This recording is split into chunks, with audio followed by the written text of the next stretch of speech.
All right, well, welcome everybody. Thank you for being here tonight, and thank you to our candidates for coming in tonight as well. We will have one candidate online that's in front of us, and that'll be Sarah Dorman.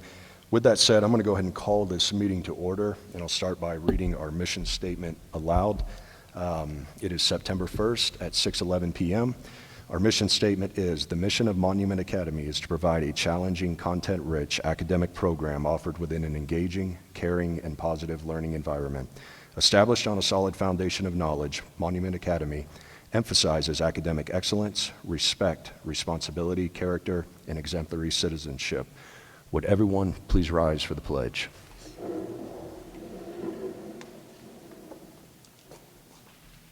Pledge allegiance to the flag of the United States of America and to the republic for which it stands, one nation, under God, indivisible, with liberty and justice for all.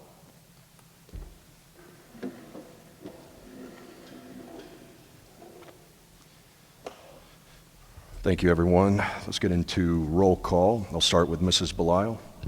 Here. I know Mr. Buchkowski is excused tonight. Mr. Carley. Here. Mrs. Clinton. Present. Mr. O'Brien. Here. And Ryan Graham, for the record, is present. We do have a quorum. We will proceed forward with our agenda tonight. Board, do we have any additions to the agenda for tonight? Seeing none, then we will move forward with approval of our agenda, and that will lead us right into why we are here tonight, and that is to do a question and answer with our board applicants, candidates for tonight. I'm going to go ahead and turn this over to Mrs. Clinton. So with the vacancy from Mrs. McEwen, we have a board vacancy that is open until June 30th of 2023. We had 8 applicants. 2 have subsequently withdrawn those applications, so we have 6, including Sarah, who is on Zoom this evening.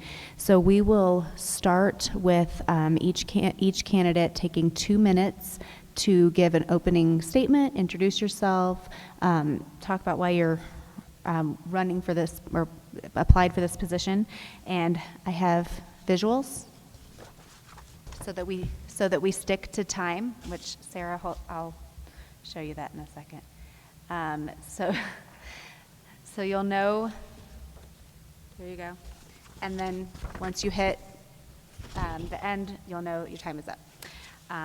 And I will cut in politely, just so we stay on time. So, okay, so we can proceed with opening statements, and we'll start with Roxanne.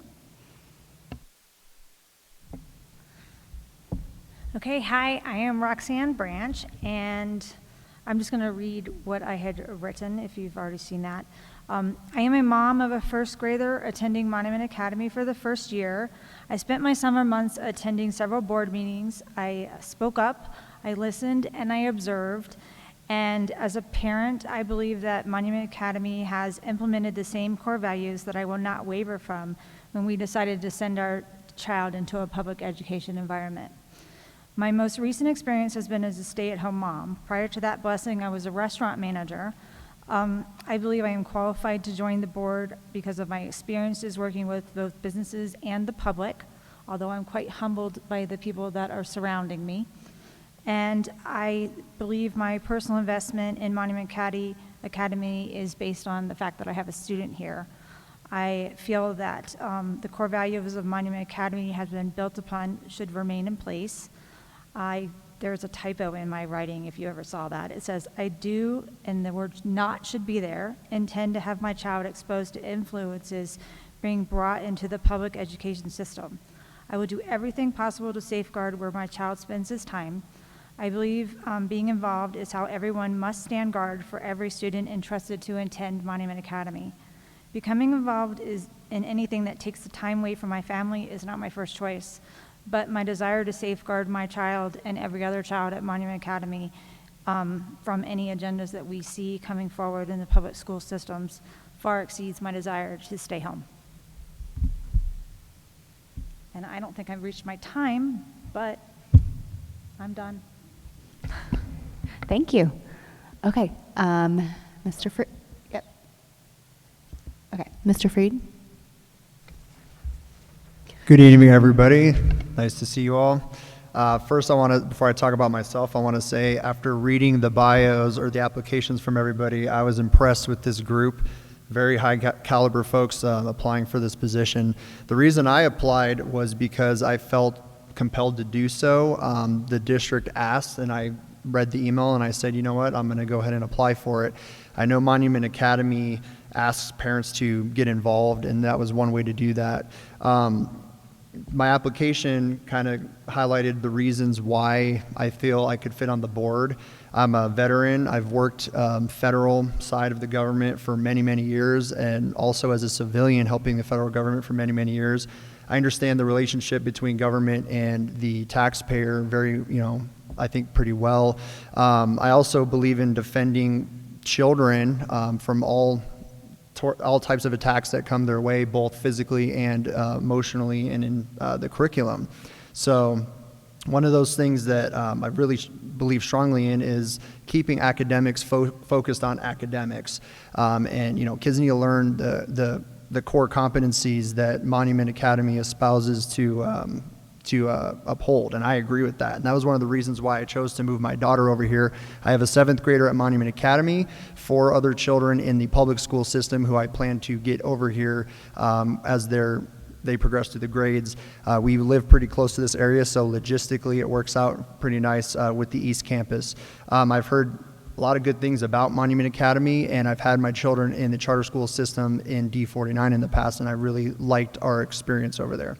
So I am one that's going to stand strong for the kids, and if you want somebody that's going to speak up and speak out and call things out as I see it, that's me. So I'm not afraid to identify the truth even if it offends somebody. Thank you.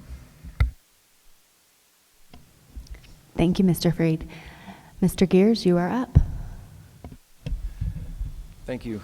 I live right across the street from Monument West. My wife works in downtown Monument at Flying Horse Medical Center. A little bit about me: I served in the Persian Gulf for 4 years with the U.S. Navy.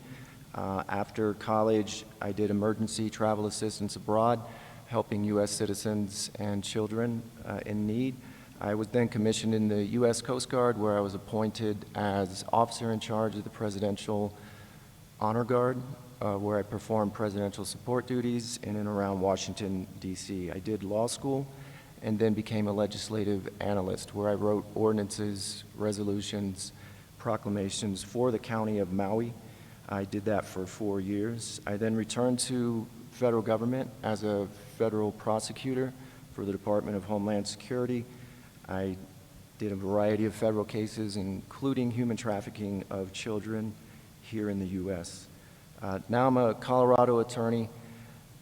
I work from home, I set my own schedule, and I draft child protection plans for a certain group of clients. I also have a very part-time job with the Air Force Academy, where I teach survival swimming to the cadets.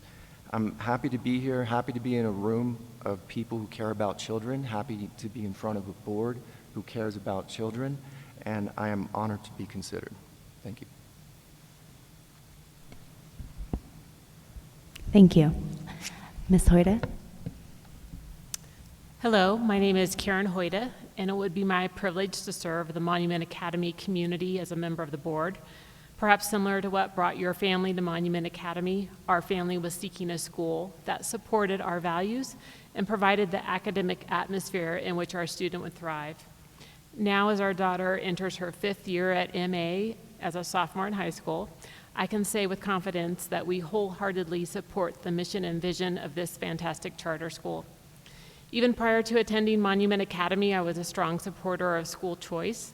I've been impressed with the recent policy governance by this board.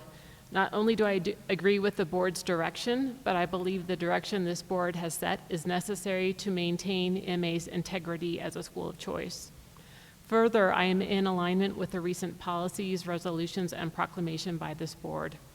As a parent volunteer, I will work to protect the strong foundation upon which Monument Academy was built. I support all of the school's philosophical statements and specifically will protect and advance the school in accordance with the ideals of America as expressed by our founding fathers. In addition, I will strive to advance those items necessary to achieve a thriving academic primary and secondary institution. Specifically, I'm enthusiastic about maintaining MA's academic freedom, completing the high school building projects, solving the Highway 105 situation, and striving for excellence in all areas of the school's community. Thank you. Mr. McKinney? I'm smiling because I didn't prepare anything. I wanted to speak from the heart, and I'm listening to everyone here, and I'm thinking that might have been a mistake. My name is Chris McKinney. I have a long career in government service. I've served throughout the world in South Korea, Germany, and in Iraq, in Operation Iraqi Freedom in 2003 before getting out of the Army, and continued my service in counterintelligence and human field for Department of Defense and its agencies over several years. I have since transitioned into working for the VA, and I currently work as an IT project manager now for the VA that manages all of the emergency department software for tracking patient wait times as their journey progresses through the emergency department. So I manage 140 sites and their software for the emergency departments currently. I work from home. That gives me the flexibility and the freedom to be invested in my children. I have two children, one 10 and one 12. Our 12-year-old is here at first year at Monument Academy. And you know, that wasn't by chance. We've had our experience with public school in Colorado, and you know, I live right next to Chinook and across the street from Pine Creek. We've elected to spend 80 minutes a day in the car bringing our children here, so you can tell that we're invested in Monument Academy. I believe in the philosophy, the academic rigor, and the character building mentality that we have at Monument Academy. For far too long, I believe that that people have given over their children to academic institutions who do not believe what we believe. I'm a Christian conservative. I'm proud of that. And I will work to ensure that, that our principles and our values are upheld with Monument Academy, and I look forward to serving you much as I've served throughout my career. Thank you. Thank you, Mr. McKinney. I'm going to put this down here for Sarah, and let's see if we can hear her well. Yes, can you hear me? Go ahead. Yeah. So my name's Sarah Dorman. Okay, perfect. My name's Sarah Dorman. I'm the mom of a second grader at Monument Academy, and we just love the school, and I felt called to put my name forward to the board because I really support a lot of what the board's been doing with respect to safety, accountability within the school, and trying to help Monument Academy stand out as a school of choice in a really competitive district. It's critically important because obviously Monument Academy would like to increase enrollment to make themselves more financially stable, and we're in a really great district. And so you need to be sure that it's clear what your school stands for with respect to your values, the character, support of your staff, the faculty, the students, and the parents feel heard so that they understand why they're choosing Monument Academy. I just think that it's so important that the board is able to be that voice of the parents to the administration and to the school to be sure that the kids are getting the education that they want with the same values and character instillment that they think are important. You have a lot of great options and in and around not only Monument but in Colorado Springs, and I think it's critically important that Monument Academy gets their kind of mantra and values known so that parents want to put their kids in the school and do everything possible to help support the school to do that. Thank you. Thank you. Thank you, Sarah. Okay, now we will move into the Q&A, and we did receive some questions from the audience as well. They've been dispersed amongst the board members, and we're just going to take turns asking them. Every applicant has 1 minute to answer. Everybody will answer the same question, and we will alternate who goes first as well. So the board member, when we shift to the next person starting, will just point that out. So I think Mr. Carley is going to go first. All right. Starting with Ms. Branch. Understanding your own personal strengths, what 3 strengths most qualify you for this board?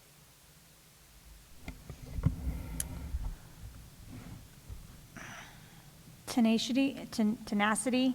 When I find something that needs to be done, I don't usually stop until there's a resolution. With that same patience, because this is a group that is making a decision for another group, and the willingness to be teachable, because I have a lot to learn.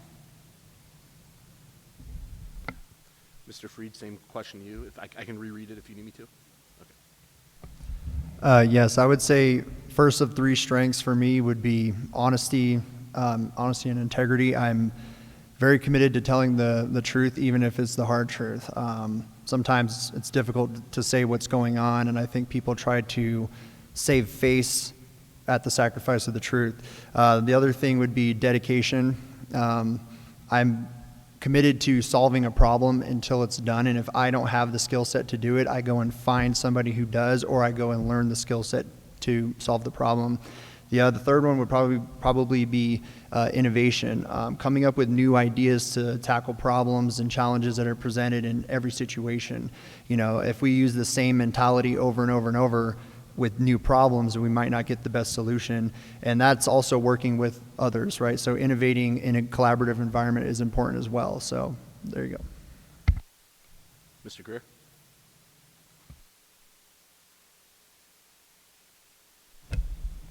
My experience as a legislative analyst sort of taught me how the process works, how to, this would be number 2, work with other elected officials, and also understanding how to stay on mission when confronted with some very difficult questions. So sort of filtering everything through the mission of Monument Academy that we all seem to agree with. I would say those would be the 3. Ms. Hoyda? I would say first my experience. I have had experience doing not only legal work, but experience in running teams that manage strategy, execution, risk, crisis management, security, environmental health and safety, investigations. I would say second is collaboration. I'm used to working in teams, and I very much would look forward to working with each of the board members and collectively coming to decisions. And then finally, I would say commitment. I follow through on the things that I commit to, and whatever work assignments I would have, I'd make sure I follow up and get them done for the collective good. Mr. McKinney? Hi. I would say integrity, commitment, and conviction. So without integrity, you really have nothing. Your word is your bond, and I take that to heart. With that said, I always want to ensure that I can go home and sleep well at night with the decisions that I've made, and without that integrity, there's not possible. Conviction. So I'm convicted in my beliefs. I believe very strongly, and I want to ensure that that when we as a board make a decision, that we stand by that, and we will defend that decision to the end. I believe that perseverance is one where I won't quit until the job's done. Ms. Dorman?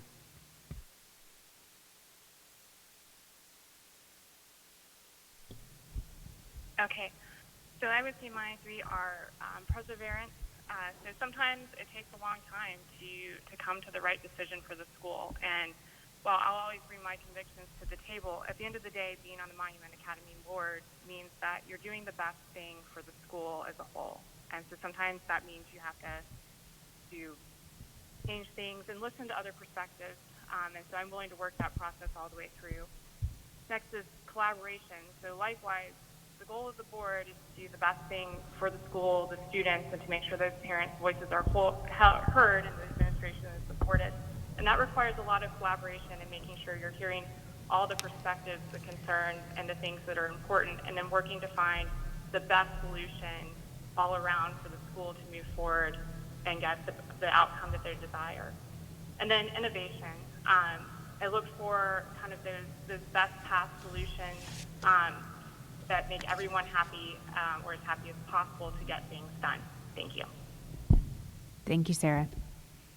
Okay, so now we're going to start with Mr. Freed and go to Danny for the questions. Mr. Freed, thank you first and foremost for coming out and just volunteering your time. I've got a shade of a two-parter for everybody. Do you consider yourself a good judge of character? Why or why not?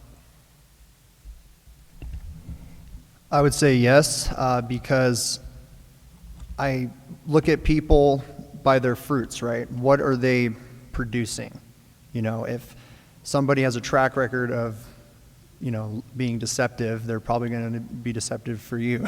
So in a future circumstance, and that's just what you do is you measure people by their character and their fruits. You know, that's just a general rule of thumb. Is it 1 minute per? Okay. And so, you know, also sometimes good questioning, right? If someone presents something and you can question it and kind of peel back the layers of the outer layer and really get to the meat of it. What are they trying to say? You can reveal the true motives behind it. So. Thank you, Mr. Gears.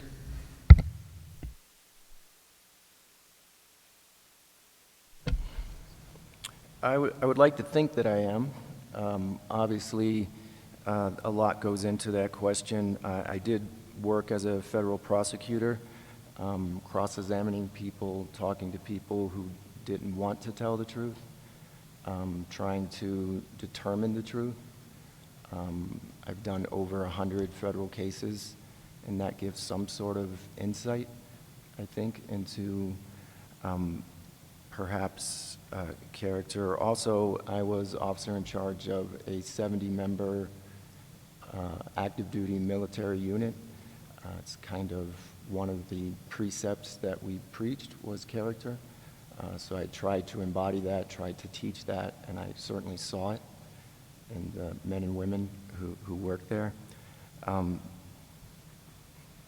It's also something I think that is important to reserve judgment and not to make snap decisions. Ms. Hoyda. I would also like to think that I am a good judge of character. I think sometimes it's hard to know what people are telling you, but one way to do that is to look at their actions. So what I try to do is look at people's actions to understand some of their motivations versus what they may be telling me.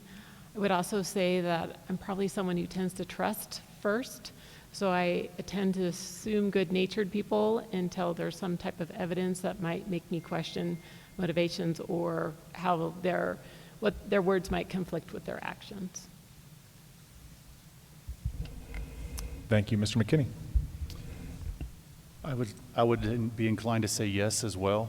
However, you know, I've been fooled before. I would say that my character lends me to not trust first and let someone prove their actions before immediately trusting them. I'm trying to do better at that. I will say that my job for 11 years was in the intelligence field, and it was a requirement that I assess people for information and determine whether they are credible sources of information. So I have been trained by the federal government in counterintelligence, strategic debriefing, interrogation. So I do have the background in that, but anyone will tell you that's done in that line of work that you're going to be fooled eventually, but you have to follow that up with you know, checking in other sources as well.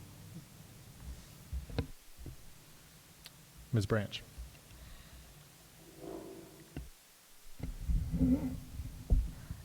Am I a good judge of character? Well, my whole life, I have had people come up to me that I don't know, and they like to share their life, and so I must be easy to talk to. I don't often always pay attention, so if there's subtle cues, sometimes I miss them. But if it is intentional that I'm trying to communicate with someone or determine something, I do want to hear what they have to say first before making a rash decision, if that makes sense. And Ms. Dorman, I apologize, I skipped right over you.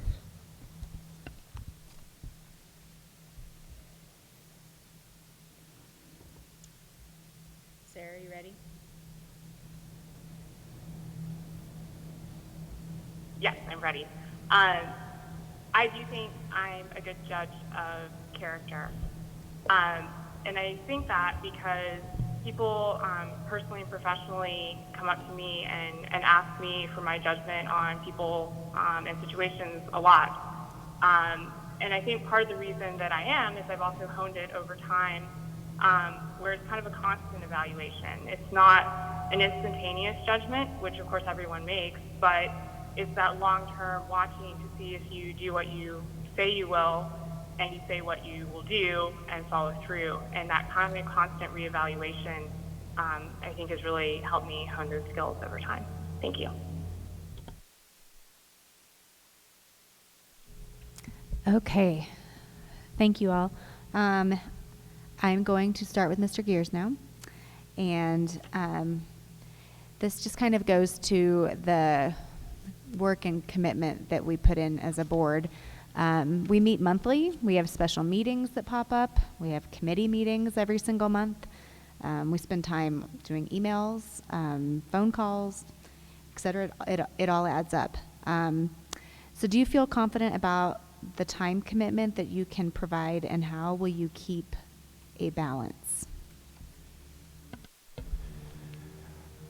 Thank you. That is something that my wife and I talked about. We wanted to make sure that I had the time. I'm in the fortunate position of running my own law firm, setting my own schedule and clients so that I can adjust in that manner. My wife and I talked about it, and one of the things that we had mentioned is I did have the time, and I was looking for a way to contribute, having the daughter here at Monument. So I certainly have thought about that. My decision doesn't come haphazardly, and I'm fortunately in a position that I do have the time to devote to the board, and having had some committee experience before, I know how the time can add up, like this special meeting.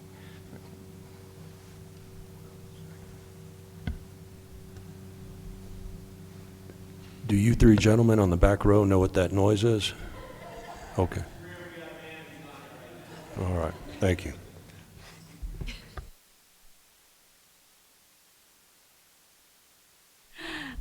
Would you like me to repeat the question, Ms. Hoyda?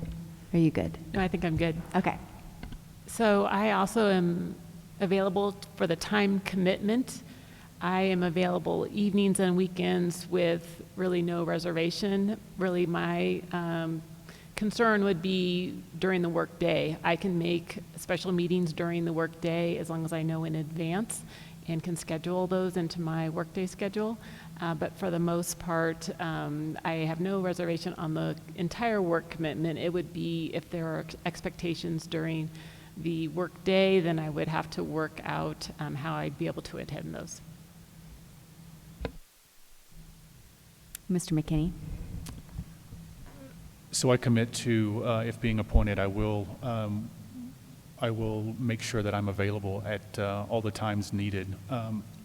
When we were initially talking about the time commitment, I was concerned because I do have a full-time job and a family and have commitments as well. But I feel that this position is such an important position that I would move my schedule around and make time and commit to the things that need to be taken care of if I was selected for the director of the board.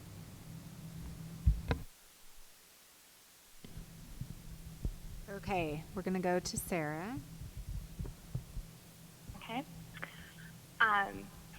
Yes, I do feel confident that I have time to make this commitment. That was actually the biggest reason why I held out my application as long as I did, was just to be sure that I did feel confident in that. My family is very supportive of me with respect to the time commitment, as well as friends, and so I am confident that I can find the time and the support to make that happen. I have a fairly flexible job, so I can move things around somewhat if needed with some notice. And given the level of importance that my family places on this, we absolutely would find the time and the balance to make it work. Thank you. Thank you, Ms. Norman. Okay, Roxanne? My time commitment, Thursdays work for me because my husband is off.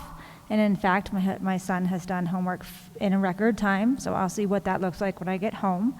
And during the day, I am available to be on committees during school hours. And some of the other special meetings seem to also be on my other husband's day off, which is Mondays. But besides that, I have a mom that can help.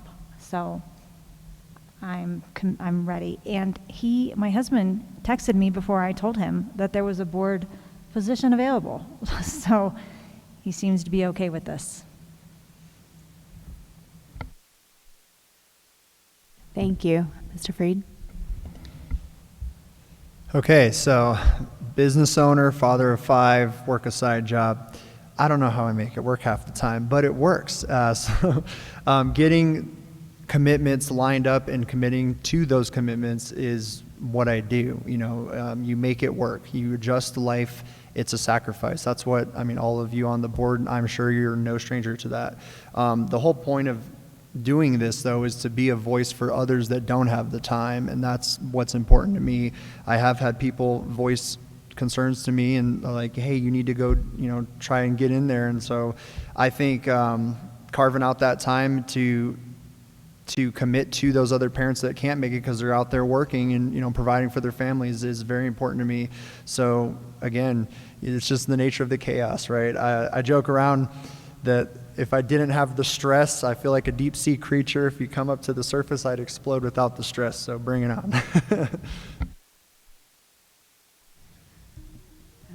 Careful what you wish for. Mr. Graham? All right, Mrs. Hoyda, we'll start with you.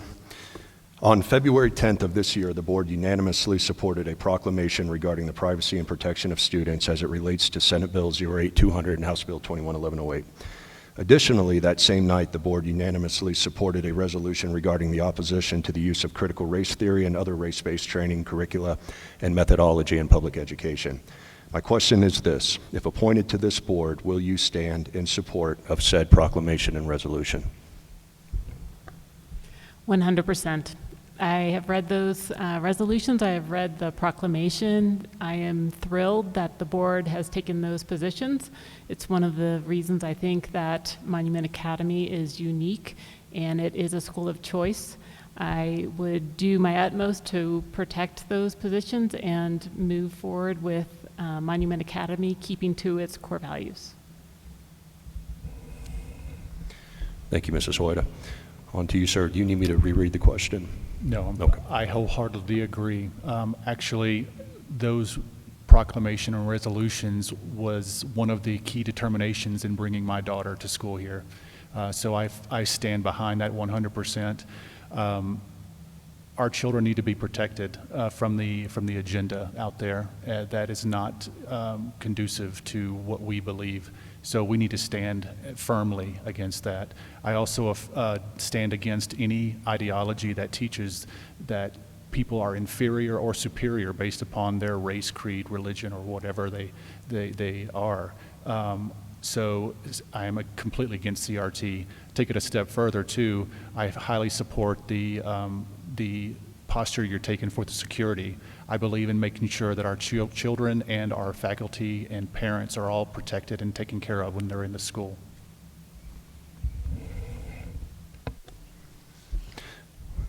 Mrs. Dorman, on to you.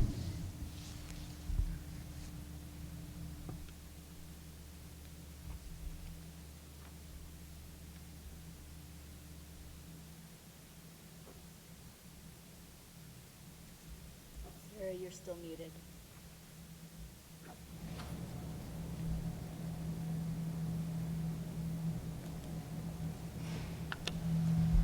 Ms. Dorman, can you hear us? Yes, I can. Can you hear me now? Yep. Sorry. You cut out briefly, sorry. I absolutely supported these proclamations by the board, and in fact, I was very, very pleased that Monument Academy was among the first, if not the first school in Colorado to issue these types of proclamations, particularly with respect to CRT and some of these methodologies coming into public education. And I thought it was a very, very important line in the sand to draw as a charter school and a school of choice. Thank you. Mrs. Branch. When we did our tour here, those were the questions I was asking, and those were the answers I would only accept to allow my son here. And also, speaking to some of the board members, I've recognized that the proclamation was what we can do today, and I'm interested in helping make sure that we can move forward legally in other manners and change things as we need so that things will remain as they are now. And I know that that's always going to be challenging, and there will be new things coming up that Monument is available to stand for. Mr. Freed. To answer the question, yes.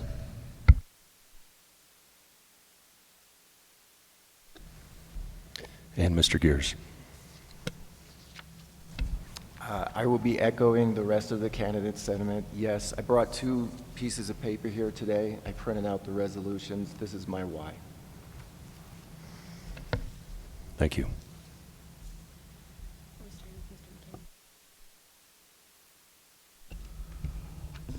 All right, I'll start with Mr. McKinney. My question is, what is your vision for Monument Academy? Keep doing what you're doing and expand. I think that Monument Academy really is a beacon on a hill. I think that while protecting what we have going here currently, one of the things that I desperately think Monument Academy needs is marketing out to the populace. We need to have folks who have the same mindset as us realize that Monument Academy is here and know that this is a place where they can come to have the highest academic rigors and build character. The thing is, I think that a lot of people don't know about Monument Academy. I didn't know about it until I started searching online for conservative schools, Christian schools. I know this is not a Christian school, but it keeps popping up. And so we need to market that. We need to develop our high school program, finish out the wing. We need to get this school full of people just like us so we can change the current environment.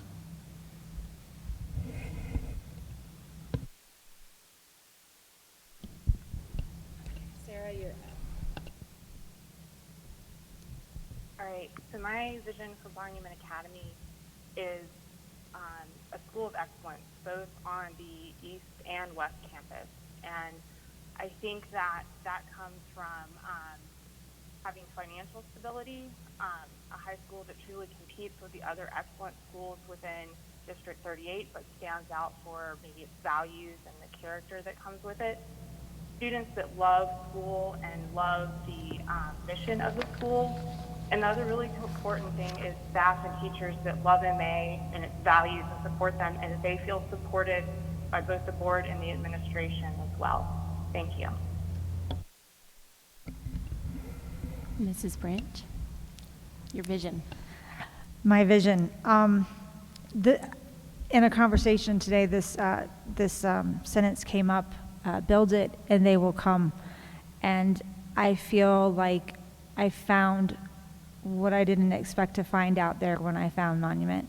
And so I do believe that there are many that would make the choice to be here if they were aware. So I think some ways to expand how we're being heard is a vision, and I also envision us diving into how we can creatively stand in support of our students as we are today, because I think that's always going to change how we need to approach the situations. Mr. Freed?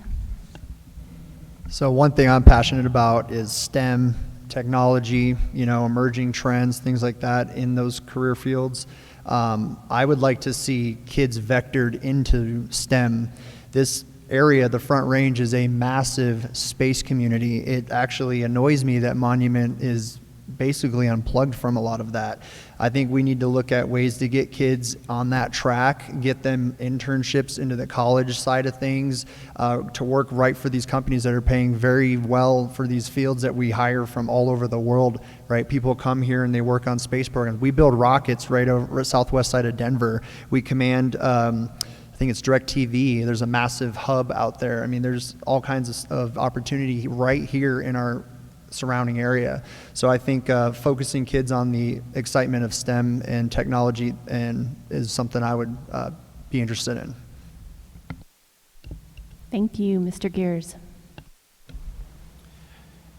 One of the draws for my wife and I was the classical approach to the education. It's written right in the mission statement. So my vision is really to fulfill and stay true to that mission. How is that done? How do we fulfill all of the qualities that are mentioned in the mission statement? That is my vision, that we're able to do that and filter everything through that mission statement and stay true and on course to that, with that.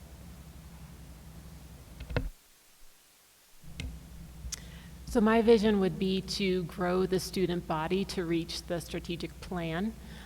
Specifically in the high school. I think that's important for long-term stability. Next would be to take those steps necessary in order to create economic long-term stability for Monument Academy. I would hope to finish the high school building so we can attract more students, and then also maintain the excellent programs that Monument Academy already offers, such as the music and fine arts, and as we grow, appropriately add additional programs and offerings for the students.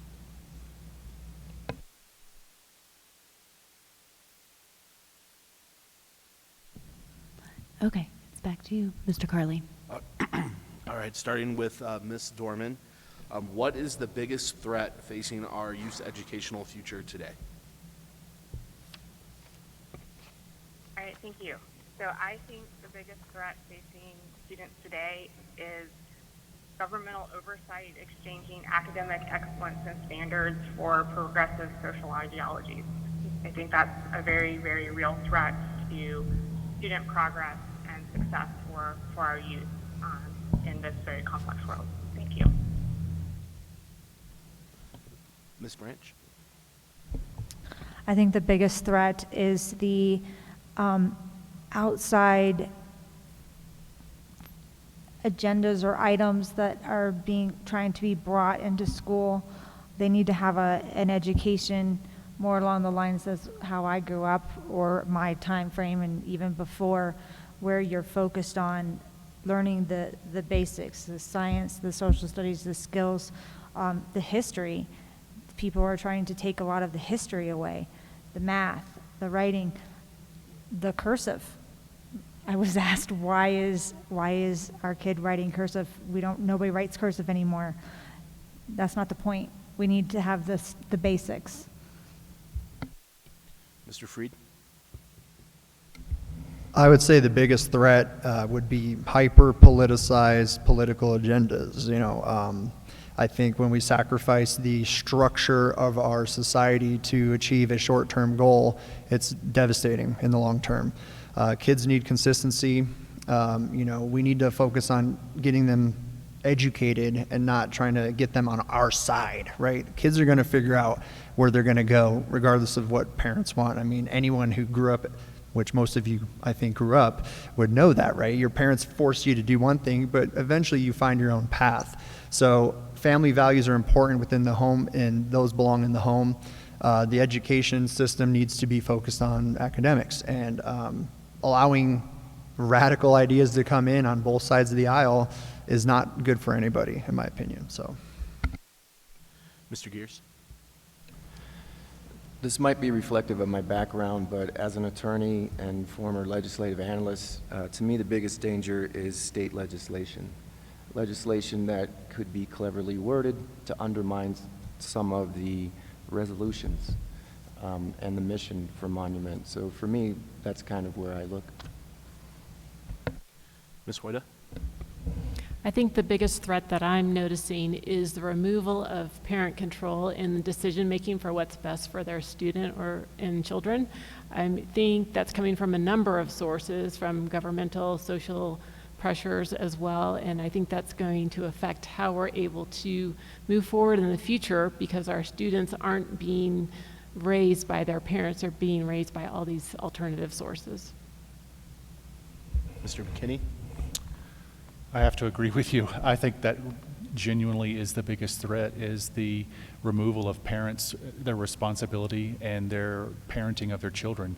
The school, by design, is meant to instruct our children, to teach them, the reading, writing, arithmetic, history, and even that's being changed in today in public school systems, how that's taught. And revisionist history, the radical agenda, I think, is driving that, driving parents out of parenting their children. So I think that is the key, and that's the biggest threat.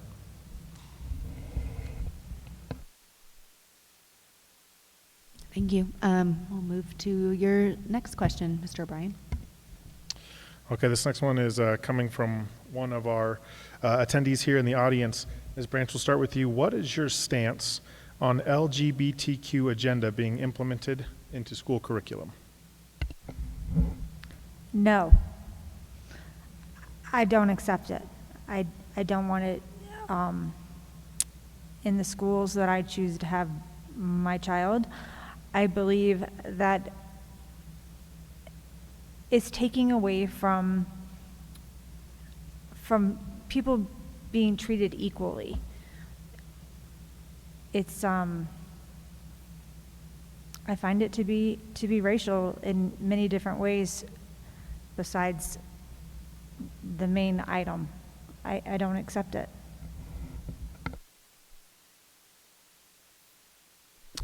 Thank you. Mr. Freed.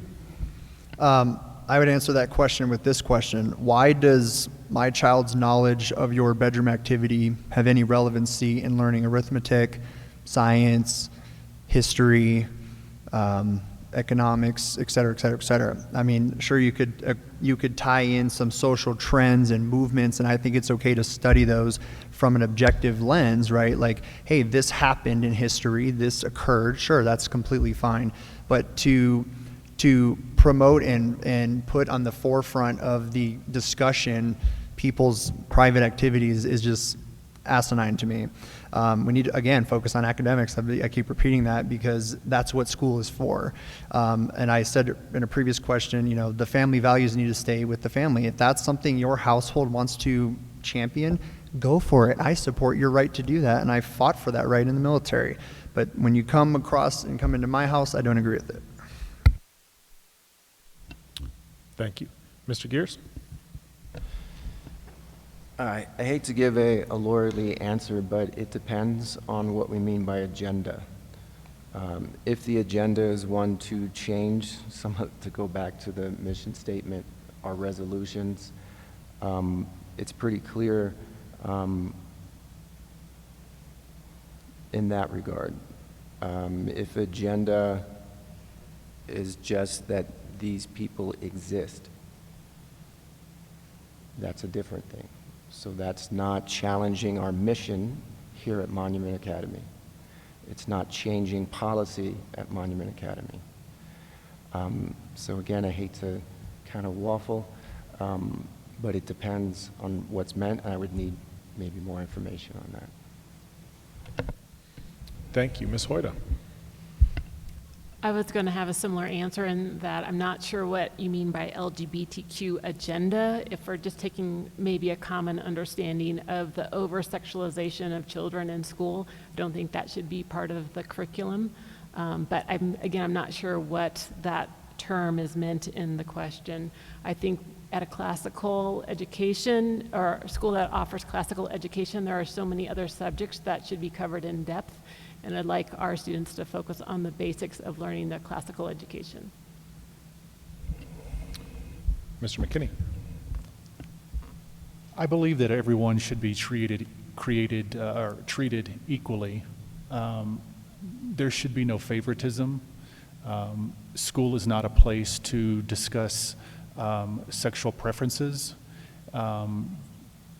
I don't believe that there's any place in that in school. So the answer is no, I do not support that agenda, as in it being pushed on our children and normalizing that activity and indoctrinating them into that lifestyle. No, I don't believe in that. But if that person is of that LGBTQ, if they subscribe to that, or if they are that, or however you say that politically correctly, if they are that, then you treat them just like everyone else. Everyone is treated with respect and dignity. Thank you, Ms. Dorman. Thank you. No, I don't agree with these types of kind of special interest agendas being implemented throughout the curriculum. I just don't really think it should be the role of schools. And I think while things should be accurate that you teach with respect to history or if they're relevant, when these kind of special interest things start to creep into everything, it just overtakes, and it's special preference, and it's really a form of social engineering. So no, I don't support these types of things being implemented within the curriculum. Thank you. Okay, where did we leave off? Who started last?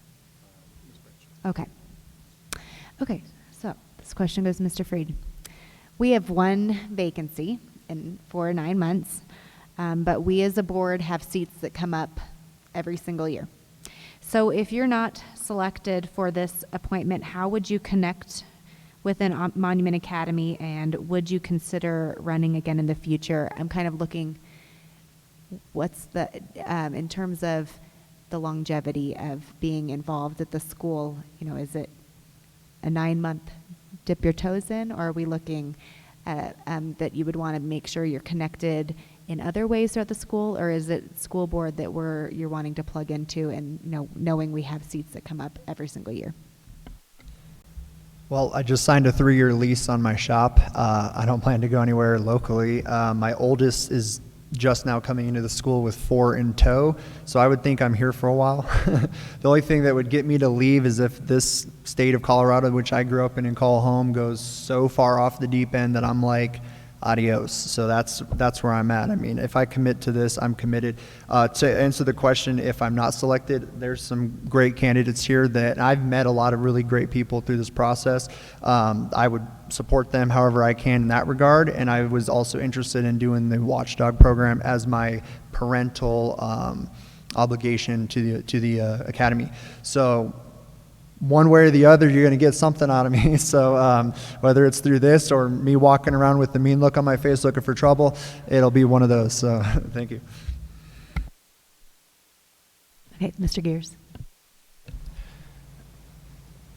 I and other parents are entrusting their children to Monument Academy. My daughter just started kindergarten, so I'm here 18 years until she graduates, and I will be interested in and care about what happens with this board, and I could see myself still being interested during the duration of her stay here.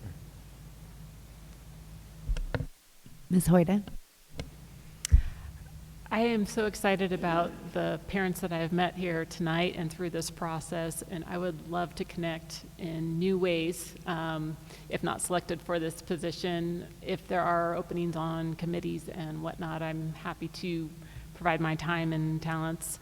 As far as running again, there's nothing in my future that makes me think I would not be interested in running again. My daughter is a sophomore, so if I were to run in the spring, it would be a 2-year term at that point. But really excited about all the things that the board is accomplishing. Mr. McKinney? So I have a daughter who's in 7th grade this year. I have another daughter who will be coming to Monument Academy in 6th grade next year. So I'm here for a while. I'm eager to be plugged in to wherever you need me, whether that's a board position or committee position or hopefully not, but standing out front directing traffic, you know, I'll do that too. I mean, I can move my arms. You've got my number. Give me a call if you need me.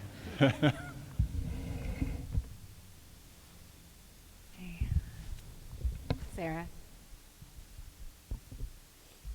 Yes, so if not selected, absolutely would find other ways to connect with Monument Academy. I already told the person running EduKids that I was happy to help them out next year because I know that's a lot of work. And I would consider running for a board seat again in the future. I think supporting Monument Academy with your time is really critical to that parental involvement and also knowing what's going on in the school and helping everything just be as excellent as possible. Thank you. Ms. Branch? Well, day one, I volunteered in the cafeteria alongside you for 4 of the cycles of 6. That's a lot of work. And it's quick. I emailed to join the SAAC, or maybe it's SACC. I tried to join that. We'll see what that looks like. I'm here. I don't have any anticipation of not being engaged in the future if I don't get selected and another board position comes up, like they will.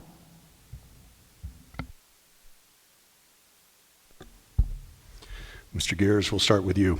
As a board member, there will be a lot of weight on your shoulders. My question is, when you think about the students at Monument Academy, what keeps you awake at night?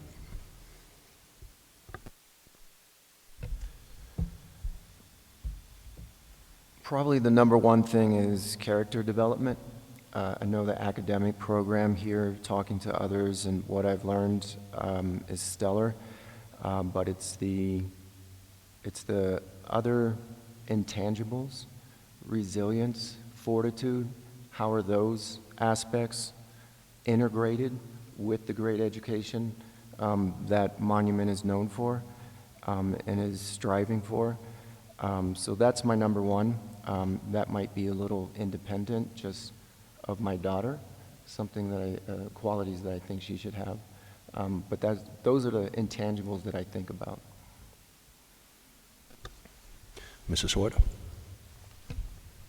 I think one of the things that concerns me is how do we attract enough students to make the high school successful long term. I know that there's so many great things happening in the school and the students are thriving. I would love to see how we could advertise more and attract more students. Even as I speak to parents that are at some of the other local high schools, I hear them complaining about what their students are experiencing.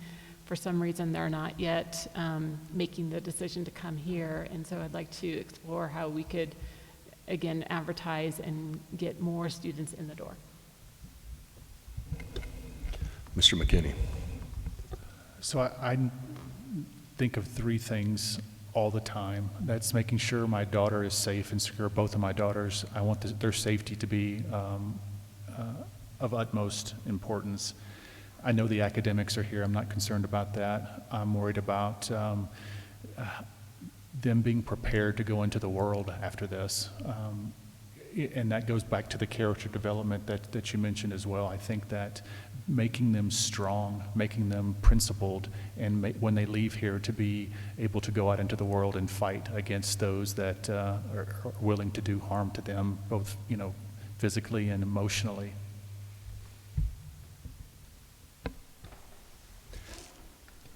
Mrs. Dorman. So I think the main thing that kind of keeps me up with respect to the students is that some of the lack of or limited communication that it seems like some of the staff is feeling at times, along with maybe the pay differential, is going to continue to lead to really heavy staff turnover. And we have some really great teachers, and they really believe in the mission, but that's a huge pay differential. And I just worry long term that that's going to cause some of the excellence that Monument Academy has built to slip away, and that they won't really be known for a great school of choice because there'll be just constant turnover and they won't be able to retain excellence. Thank you. Mrs. Branch. The idea that our kids would ever have to cower or sit in a corner of a room because there is a security issue, that puts me awake.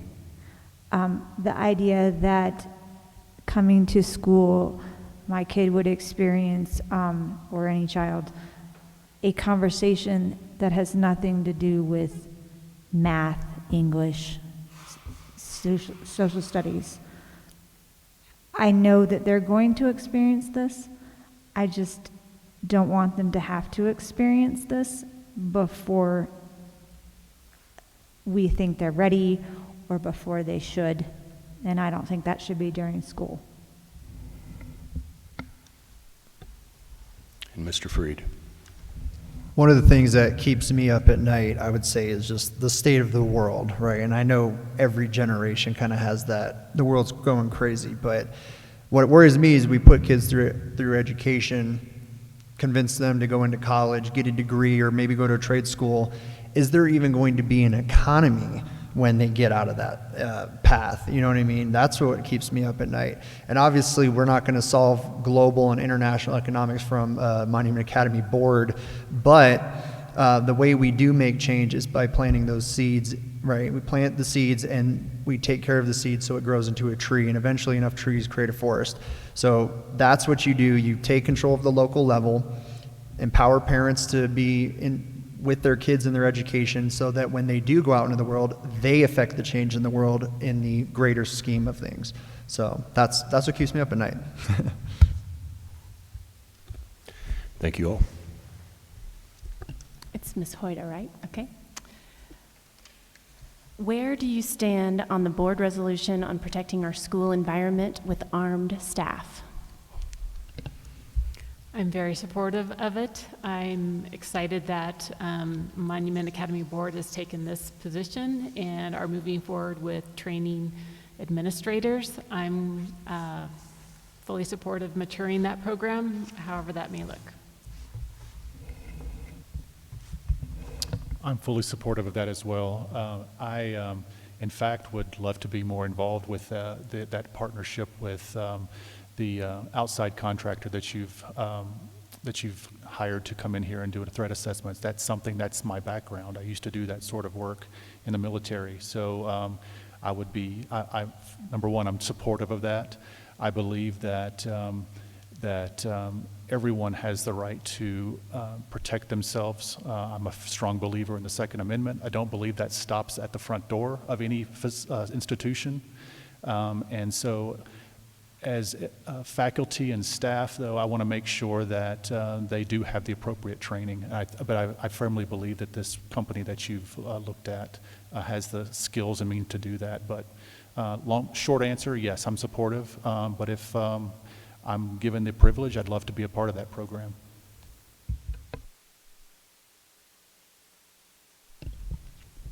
Sarah, can you?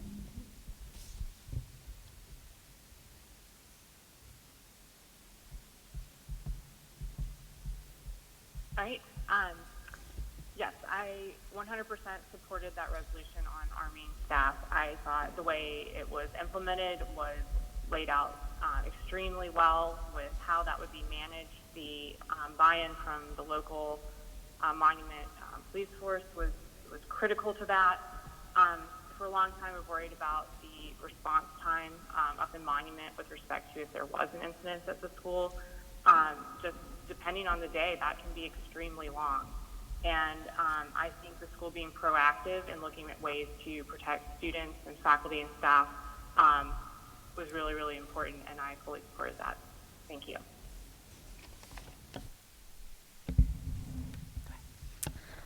I completely support the board's resolution for working with Abel Shepherd. I've volunteered at schools that he's done before. I mentioned this in that meeting. I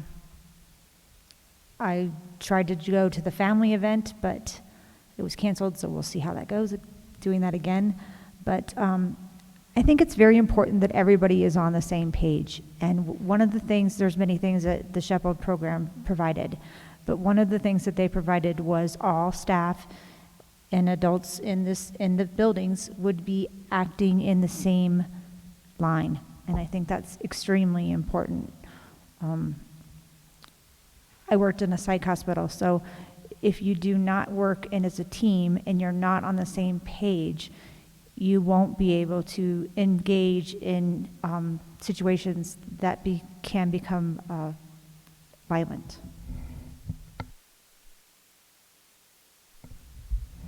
The only thing that stops a bad guy with a gun is a good guy with a gun. As far back as recorded human history goes, the first murder weapon was a rock. Okay, people are gonna do things. Evil people exist in this world, and no amount of legislation is gonna change that. The way to handle the school shooting situation is to prevent the school from being a soft target. There's a reason these psychos go after schools with children, because they know, I'm not gonna cuss, but they know sure well that if they did that at a Magnum Shooting Center event, they wouldn't go so well. Right here in our own community at New Life Church, a shooting was stopped by a woman who had a revolver in her purse. I mean, that's just one of many examples. So I fully support the armed officer at the school. I fully support single point of entry, man traps, and all of those things that prevent children from becoming victims in the first place. It's a deterrence, and that's what's needed. I'm 100% in support of the resolution.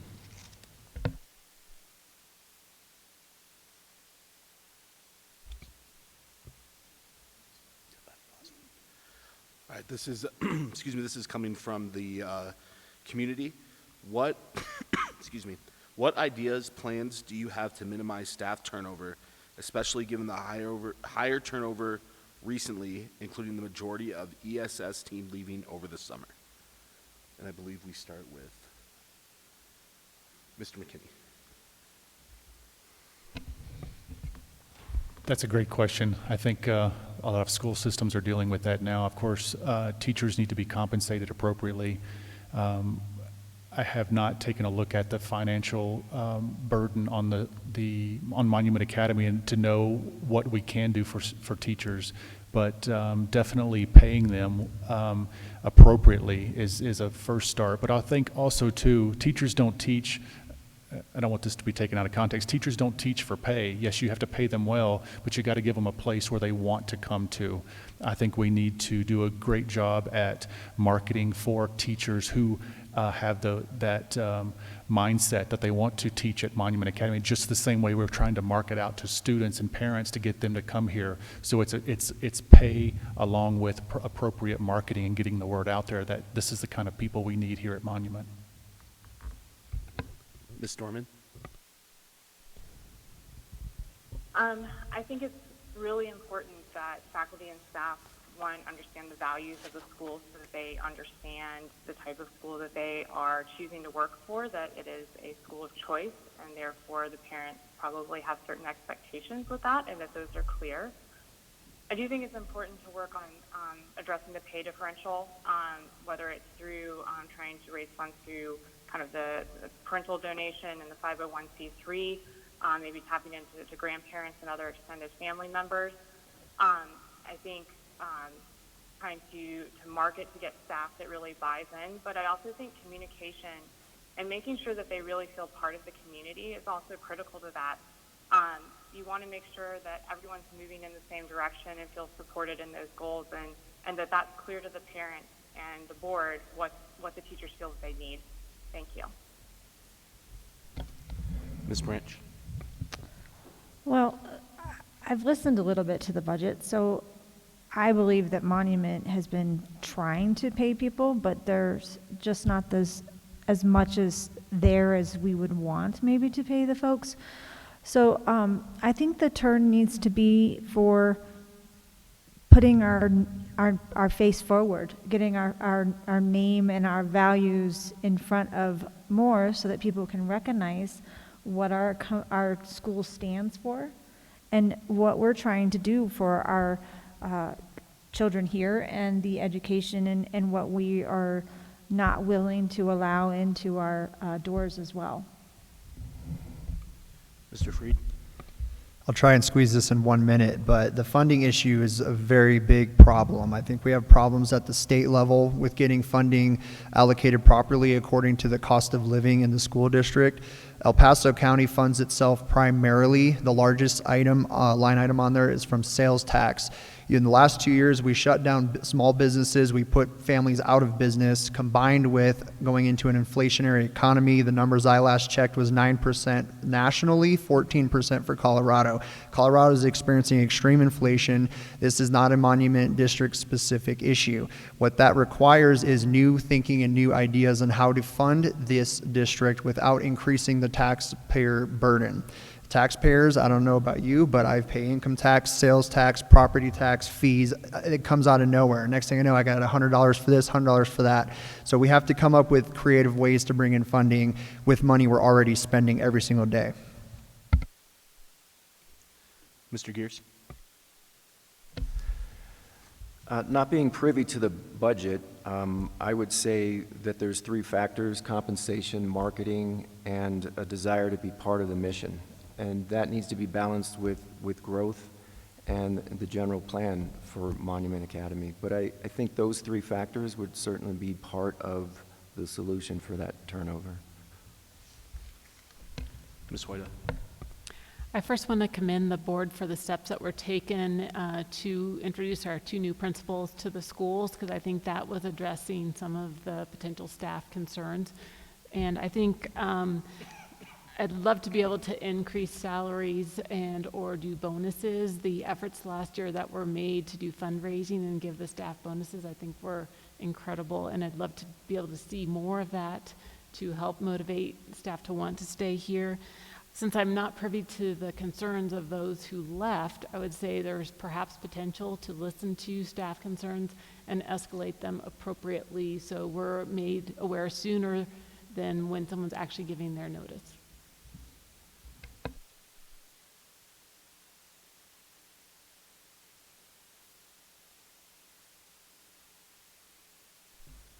Forgive me, I don't know who we're starting with. Is it Mr. Freed? Is that right? Sure. Is that right, everyone? Oh, sorry, Yeah. Mr. McKinney. All right. Oh, it's Mrs. Dorman. Sorry about that. Okay. I was just engrossed in all of the good information from these answers. All right, Mrs. Dorman, how do you think social emotional learning should be implemented in Monument Academy?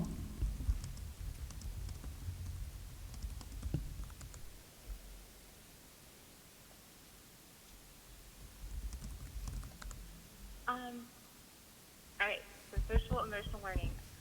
I think ideally that is kind of implemented across the board in all of your interactions as a student, and that it's critical that it's modeled and it's maybe talked about with respect to interactions and how you would handle those amongst other students, amongst colleagues, and that it's kind of something that permeates the curriculum and is laid out and also demonstrated amongst the faculty and staff. Thank you.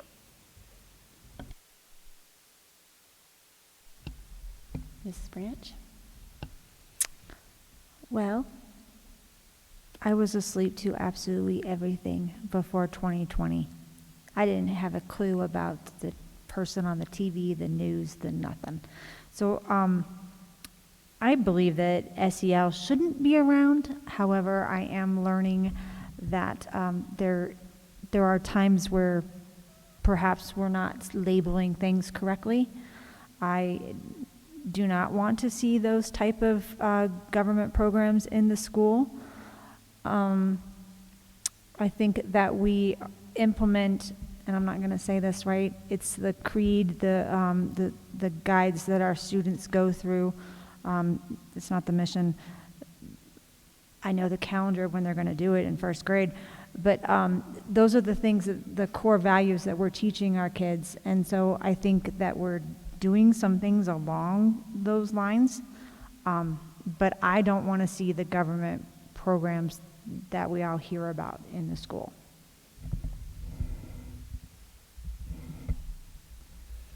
I'm going to echo that a little bit here. If you asked me 10 years ago, I'd probably be like, yeah, that sounds great, let's do that.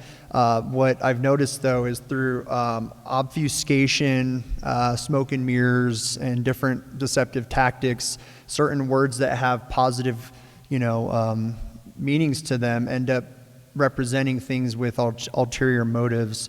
When I hear the word social anymore in just about any context, I'm like, what is that, right? So, oh, it's great, right? Social security. Well, we worry about that even being around when I retire. So, stuff. So I would be very skeptical of that program. I'll be honest, I'm not fully aware of all the in and outs of that program because it's another new one I've heard of. But some of the programs similar to that in the past end up being against my core values and some of the core values I'm seeing on this mission statement and vision statement. So if it adheres to that, let's do it. If not, well, I'm going to scrutinize it.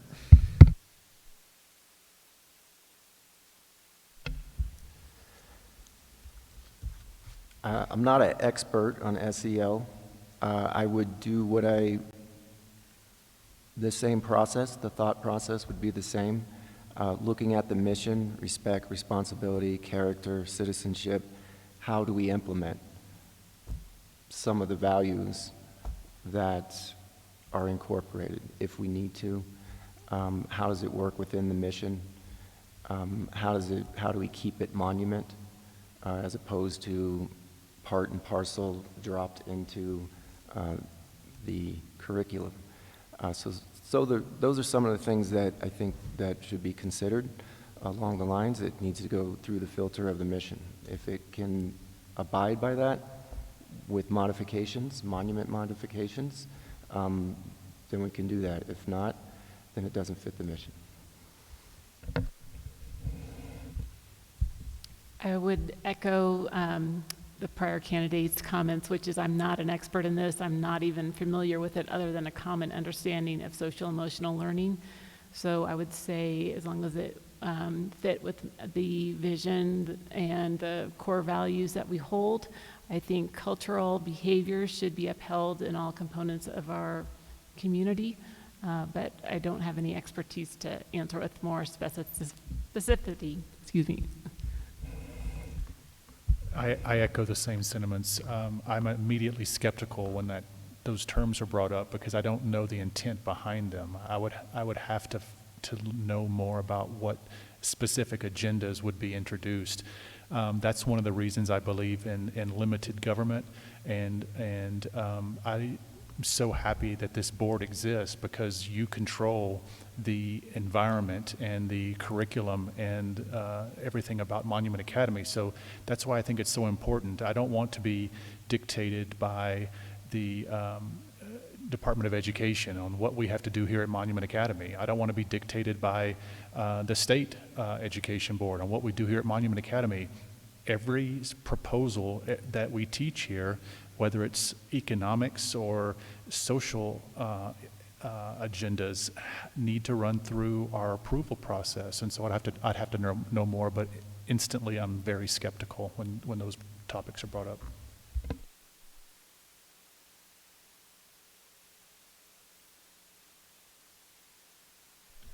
Okay, so that is the end of the Q&A. So now everybody will have 2 minutes to do a closing statement, and we will have Mr. Freed start.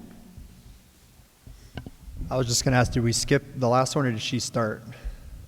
Oh, my bad. Okay, sorry. So my closing statements are, one, thank you for the opportunity to present myself in front of the board and the public for this position. I will say, this will be a new experience for me, but sometimes bringing in fresh blood into a team is a good thing. I'm very passionate about, protecting children, physical security, all those things that every parent, I'm pretty sure, is concerned about. As far as the education structure, again, I'm big supporter of focusing on academics. You should come to school to learn about school, not politics. If you want to go into a political science elective course, sure, that's where you can break out some of those things. But when we talk about structuring what the kids are going to be exposed to, it's simple. Focus on school. As far as, district and Monument Academy specific things, there's a lot of growth here. I heard about the plans for the new building. I'd like to see more opportunities for the kids, like sports programs, again, scholarship opportunities, giving them a path beyond this building, because we have them while they're here, but if they don't have some of those things that other schools provide, well, parents might be inclined to not put their children here. I am very excited that a lot of the opinions and worldviews of some of these, pretty much all the candidates, and a lot of the parents that I've met, just bringing my daughter here. So just the decision to bring my daughter here, in my personal experience, has been a good thing. So we're all very excited to be a part of Monument Academy. I hope I could be more of a part of it through the position, but if not, that's okay. And we have tons of other great choices. I hope everyone makes a good decision, and good luck with it. Thank you. Mr. Gears?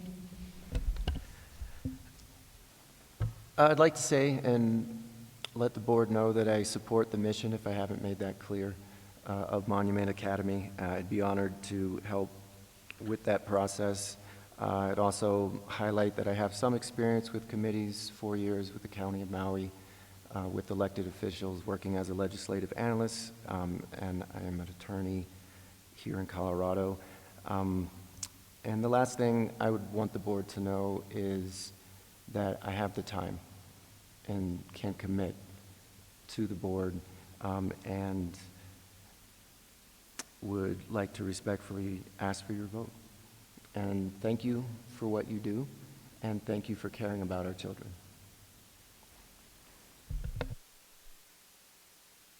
Ms. Hoyda? Yeah, thank you for tonight. And I just want to say that in addition to my views that I've expressed, I believe my professional background, including working experiences in strategy, execution, risk, security, just to name a few, make me one of the many good candidates that you have before you tonight. So I want to thank you, board, for all that you do. I could not be more pleased with the efforts that you've made to date. And it'd be my pleasure to work alongside you if you should decide to pick me. But of course, I'm for you 100% and really want to achieve Monument Academy's strategic plan, including its growth goals and how to continue to make Monument Academy an excellent charter school going forward. Thank you. Mr. McKinney? I'm fully invested in Monument Academy, both with my children and with my time and dedication, should you decide to appoint me. I fully support what you've done so far and the changes you've made, and I fully pledge my support to you all and the school on the board of directors or in the parking lot. It really doesn't make a difference to me. I'm willing to serve. My background shows a long track record of service. So I'm happy to and willing to do that for you all and for the parents in the school. Thank you for the opportunity. Okay, Sarah? Hey, well, I just wanted to thank you all for the time tonight and for working with me, being out of town. I love what Monument Academy stands for, and I want to see it be the school of choice in the Colorado Springs area. And I think it has the vision to do that, and I think the board, as it is, has done a lot to really move the school forward with that, and I completely support everything that they've done. And if they pick me, I would continue to help them move those ideas and those visions forward, and I try and bring in the best new ideas or new perspectives in certain areas. And I think, we really want both East and West Campus to be viewed as just schools of excellence that people really, really want to go to. And that takes effort and that takes cultivation. And I think that's really critical that the board gives those parents the voice that you don't get in your local schools, no matter how great they are. That's a real goal going to a charter, is that the parents get a say. And there's a lot of time and effort in being on a board like this.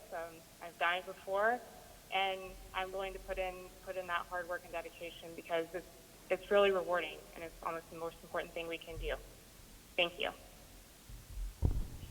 Thank you. Mrs. Branch? Well, I appreciate every opportunity that I've had to talk to the board and the other people that I've met in the schools, the staff, the parents.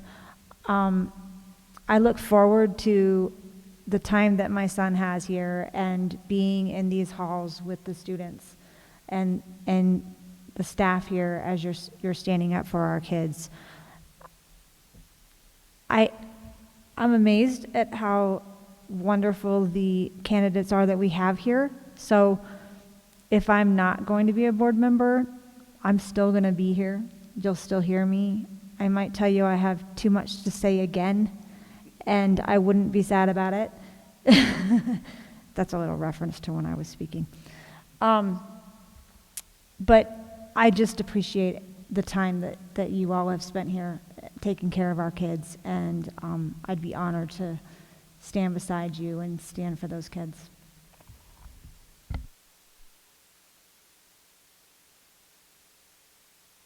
That completes our board discussion and action portion with the applicants. Thank you all. Yeah, I want to say thank you from the bottom of my heart, and this is as honest and transparent as I can be. It takes a lot of courage to sit up there and express your views and your opinions, and I know that we were going to do that as fathers and as mothers and people that believe in the mission and the vision, what we're doing, but I just want you to know that I greatly appreciate it. Is I that am honored to be here amongst each of you, and I wish it wasn't just one, but that's just the way it is. And what the process will be moving forward from here is this. Next week we'll have our regular meeting, and we will do a closed vote. It may require a couple rounds. There's probably going to be some statistical anomalies that we have to be prepared for based on the number of candidates and the number of board members.